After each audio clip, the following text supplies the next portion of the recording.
Bago tayo magsimula, huwag kalimutang mag-like at share. Kung nagustuhan ninyo, mag-comment sa ibaba. Maraming salamat, let's go, ituloy na natin ang kwento. Sa pagkakataong ito, kitang-kita natin si Tang Hoyul, pinagpapawisan, nanginginig ang mga mata, para bang nilalamon ng takot at pagkalito. Hindi niya maunawaan kung paano naging ganito kabilis ang pagbagsak ng kanyang munting pagnanakawan. Pilit siyang ngumiti, nauutal pa, at halos walang laman ang tinig, ha? Mga kasalanan ko, para bang inosente, para bang walang kamuwang-muwang. Nakabukas ang mga braso, nagpapakabiktima, at may halong iyak-iyak na aktingan, ano bang pinagsasabi mo, mahal kong pamangkin? Tila desperadong humahawak sa huling hibla ng awa, naku, malamang nagkamali ka lang ng intindi, ito kasing lalaking ito, biglang may sumugod na asasin, itinuro niya ang bangkay sa sahig, hawak-hawak ang dibdib na para bang guguho ang mundo sa kanya, nakakaawa sa paningin, ngunit sa totoo lang, isa lamang itong palabas, at si Tang Siwon, hindi man lang natinag sa drama niya. Nagningning ang mga mata ng bida, at sa isang malamig na tinig, winasak ang usapan, tama na, humakbang si Tang Siwon, lumabas ang mukha sa liwanag, at ang kanyang katahimikan ay mas nakakatakot pa kaysa sa sigaw. Kung tunay ka raw na mula sa angkan ng Tang, magpakalalaki ka at iharap mo na ang leeg mo. Hindi niya sinabing sumuko, hindi niya sinabing maghintay, sinabi niyang tapusin na niya ang sarili niya, o siya mismo ang gagawa. Nang marinig ang mga katagang yon, nanlumo ang mukha ni Tang Hoyul, na wala ang peking ngiti, tumigil ang panginig. Sa sobrang lapit ng kuha, mukha na siyang demonyo, natakpan ng anino ang mga mata, kumislap ang mga ngipin sa isang nakakatakot na ngisi, at nagsimulang humajakek, sige. Biglang sumabog ang berdeng enerhiya mula sa kanyang katawan, parang bulkan na matagal nang nag-aalab, sa isang kisap mata, nagbago siya mula sa takot na matanda tungo sa isang kontrabida, tumindig, pumutok-punutuokin ang mga buko, sabay sigaw, tigilan na natin ang paglalaro, walang pag-aatubili, diretso siyang sumugod. Grabe ang bilis, parang kidlat na berde at itim ang dumaan sa hangin. Isang saglit lang, nasa harapan na siya ni Tang Siwon. Lakas ng impact, nag-alay kabukan, nagliparan ang mga debris, ngunit nakaiwas si Tang Siwon, umikot ang damit niya sa hangin, at halos hindi abot ang unang tira, makinis ang landing, parang mandirigmang sanay sa bawat galaw. Nakatayo si Tang Hoyul, nakasmirk, tinitingnan ng kamay na para bang nagtetest lang ng lakas, tumingin kay Tang Siwon, at may halong pang-uuyam, ano, dahil ba sa mga basurang yan sa likod mo kaya ka ganyan kagarbo? Basura? Doon natin makikitang may kasama pala si Tang Siwon.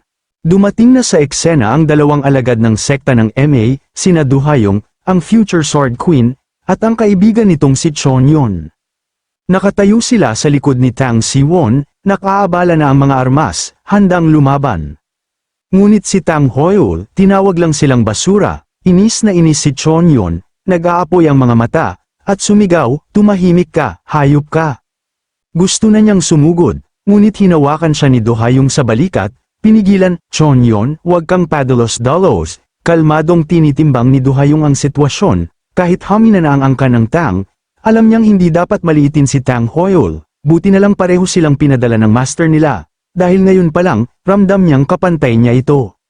Tumingin-tingin sa paligid si Tang Hoyul, ngumisi ng malaki, parang hayok na hayok sa pagkakataon. Mukhang dumiretso sa pagsalakay ang abas ng MA sect, sabay hagalpak ng tawa, puno ng yabang, hahaha, swertehin na kaya ako ngayon, tuwang-tuwa siya, dahil wala ang pinuno ng sekta para pumihil sa kanya, mga bagitong mandirigma na lang ang kaharap, jackpot ito sa kanyang paningin.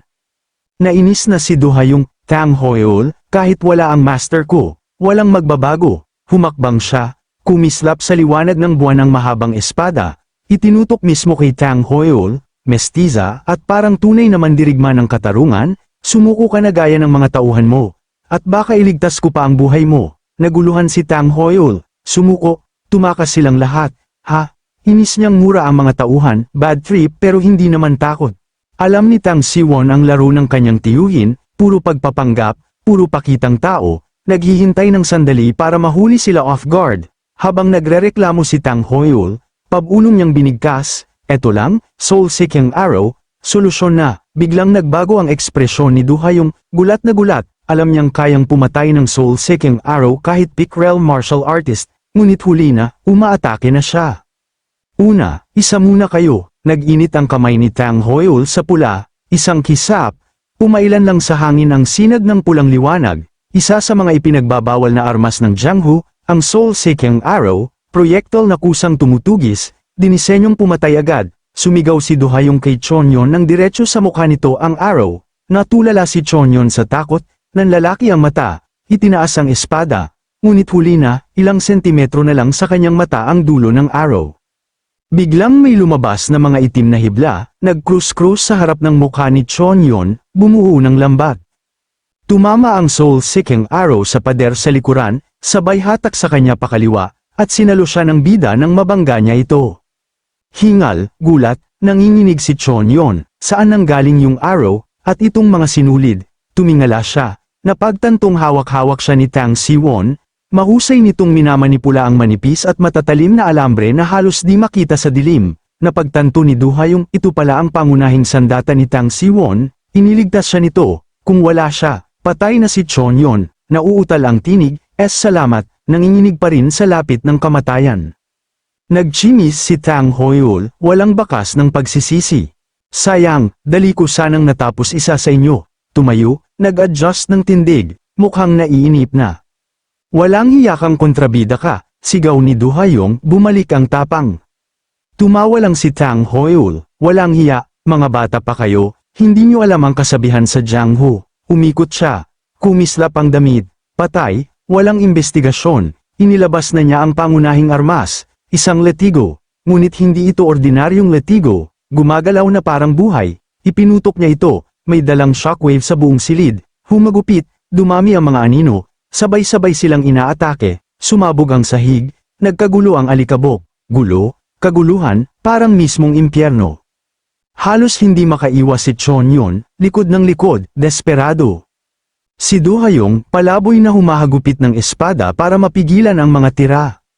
Ang bilis, naisip niya, ito ay hindi basta pumasok lang sa peak realm.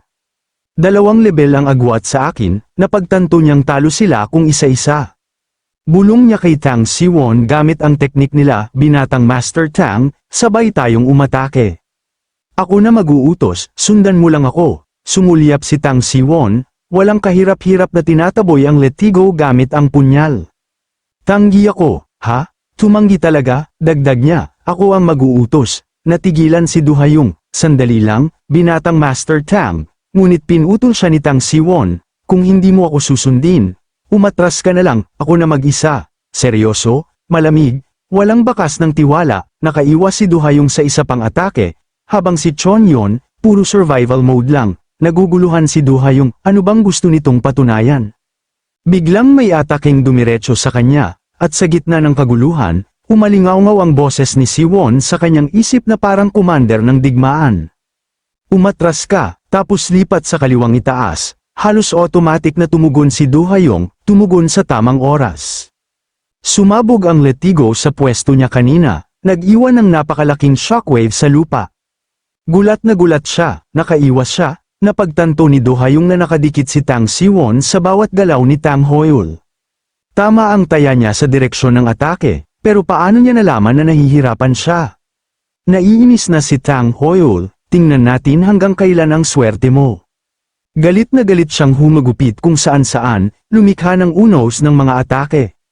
Mula kanang ibaba, paitaas sa ulo, utos ulit ni Tang Siwon, sumabak si Duhayong, sinagupa ang mababang tira, umikot sa hangin, halos hindi abot ng letigo, hindi ito swerte, naisip niya habang lumapag at umiwas, nakikita niya lahat ng galaw ng kontrabida, lumapit ang kamera kay Tang Siwon, grabbing focus, sobrang kalmado sa gitna ng kaguluhan, para siyang naglalaro ng chess samantalang ang iba, checkers lang, binabasa ang bawat galaw ng kalaban. Ilang saglit pa, umiiwas pa rin sila sa mga tira, nag-aalala si Duhayong, anong gagawin natin? Hindi natin to kayang tumagal, biglang tumigil si Tang Siwon, nag-isip, tumingin kay Duhayong, na humihingal na, oy, binatang Master Tang, nakikinig ka ba? Ako na ba mag-uutos? Gusto talaga niyang tumulong, napabuntong hininga si Tang Siwon. Lagi na lang ba siyang ganito ka-naive? Naisip niya ang Duhayong nakilala niya, isang mabangis na demon hunter, pero ang nakikita niya ngayon, parang lambot na lambot. Naghandang tumira ulit si Tang Hoyul, may nakasukbit na arrow sa damit. Mamatay kayo, sigaw niya, sabay hagupit ng letigo na parang kulog na bumagsak. Yumanig ang lupa, nagkahiwalay si Do Ha-young at Chonyon. Chonyon, ingat, sigaw ni Do Ha-young, ngunit may narinig siyang iba, hindi lang ang hagupit ng letigo. May nakatagong trap si Tang Siwon, isang projectile ang lumilipad, tinatakpan ng tunog ng letigo. Habang hinihila niya si Do Ha-young gamit ang sandata niya, napagtanto niyang ang tinatagong arrow ang totoong banta. Halos mahatak niya ito papalapit, tumama ang arrow sa pwesto niya kanina. Iniligtas siya nito. Salamat, hingal niya, tiningnan siya ni Tang Siwon, binalik ang tingin kay Do Ha-young, naalala ang dating demonyong mandirigma na sobrang husay. Mga bag itong mandirigma nga lang talaga sila ngayon, kulang sa karanasan. Galit na si Tang Hoyul, inis na hindi niya matamaan ng diretso. Mga maliliit na peste, ang master niyo ba, pagtakbo lang itinuro sa inyo. Tumama sa ugat, namula ang mata ni Chonyon, huwag mong insultuhan ang master ko, sigaw niya, puno ng lakas, diretso sugod, huwag, Chonyon, sigaw ni Do Ha-young, inihampas ni Chonyon ang espada, tumama sa hawakan ng letigo, biglang nagkaroon ng sobrang kumpiyansa, wala to, yabang niya, ngunit pumilipit si Tang Hoyul ng letigo, pumulupot ito sa espada niya parang ahas na dumudurog ng biktima, hinatak ng malakas, nawalan siya ng balanse, tumama ng malakas sa pader. Si Do Ha-young ang samalo sa kaibigan, sinalo lahat ng pinsala ng huling tira. Nag-aalalang tanong ng kaibigan, okay ka lang, sinaway siya ni Do Ha-young, huwag kang sumusugod mag-isa. Magkatabi silang lumalaban, pero medyo magulo. Ayos ka lang? Nagtatanungan sila, sweet na eksena ng pagkakaibigan. Pero syempre, sumingit si Tang Hoyul, tumatawa, nakakatawa to, whip energy. Gulat na tanong ni Chonyon, naabot na niya ang summit ng Peak Realm. Ang whip energy ay high-level technique, ibinabalot mo ang key sa isang flexible na armas. Sobrang hirap, kung mastered na niya yun, malaking problema sila. Nanigas sila sa takot, ngunit biglang may kalmadong boses na pumutol sa takot. Mag-focus sa laban, tumabi si Tang Siwon sa kanila. Tinitigan ang kumikinang na letigo ng walang bakas ng takot. Sa totoo lang, parang wala lang sa kanya, peke lang yan. Sabi niya, kumaibat ang mukha ni Tang Hoyul sa disbelief. Ha, nalilito siya sa sobrang kumpiyansa ni Tang Siwon. Desididong patunayan itong mali, pinalakas niya ang atake, kumbinsidong matatapos na sila. Inilunsad niya ang tira. Ngunit habang umiiwas ito, napangiwi sa takot ang dalawa. Napangiti na lang si Tang Siwon, parang nakikipagkwentuhan sa tropa. Kung totoong whip energy yan, hindi lang bahagi ng letigo ang tatakpan yan. Yung buo, at tama, tingnan nyo, ang liwanag, puro tagpi-tagpi, hindi buo. Dagdag pa niya, kung konti lang kaya niyang gawin, ibig sabihin kahit sinasabi niyang mastered niya ang Peak Realm, inaamin niya lang na hirap siya. Napatawa si Tang Siwon, bluff lang pala lahat, tiningnan niya ang dalawang dalaga, nagtataka kung bakit hindi nila makita ang obvious, paano nila haharapin ang mga baliw na banta ng blood cult sa susunod, kailangan niya silang turuan, ito ang paghahanda para sa darating na digmaan, tiningnan niya ang mga dalaga, sila ang future strength ng Anti-Blood Alliance, hindi lang si Do Ha-young, si Chonyon din, magiging mahalaga. Mabilis na bumunot ng punyal si Tang Siwon, malamig ang tinig, puno ng awtoridad. Kapag inihagis ko to, ilalabas natin ang laban, maghanda kayo. Nagulat ang dalawa, ha? Pero hindi na sila nakapagsalita, kumilos na siya. Inihagis ang punyal, diretso sa mukha ni Tang Hoyul, ngumisi ang kontrabida, puno ng yabang. Anong magagawa niyan? Sa mga sinulid-sinulid mo, madali niyang nasalo ang punyal gamit ang letigo. Ikaw muna, sigaw niya. Sabay pa kawala ng napakalaking enerhiya mula sa letigo, diretso kay Tang Siwon, sumabog ang makapal na berdeng usok sa kinatatayuan ng bida, tumigil si Tang Hoyul, humihingal, nakatitig sa usok, nag-aakalang tapos na, mga bata, ang dali.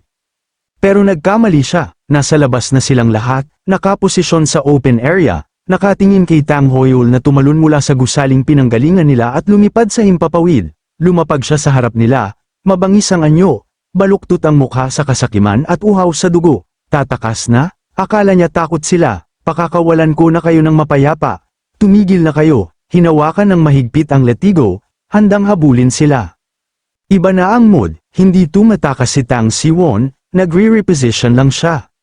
Seryoso ang mukha, nagniningning ang mga mata, humanda kayo. Mahigpit na hinawakan ni Naduha yung atsyonyo ng espada, hindi na nanginginig, nagtitiwala na sila sa kanya. Tumango sila, pinalitan ng determinasyon ang takot, humakbang si Tang Siwon, tiningnan si Tang Hoyul ng may paspusang kumpiyansa, sinasalubong siya ng sikat ng araw, para siyang totoong master ng martial arts, simulan na natin ang counter-attack.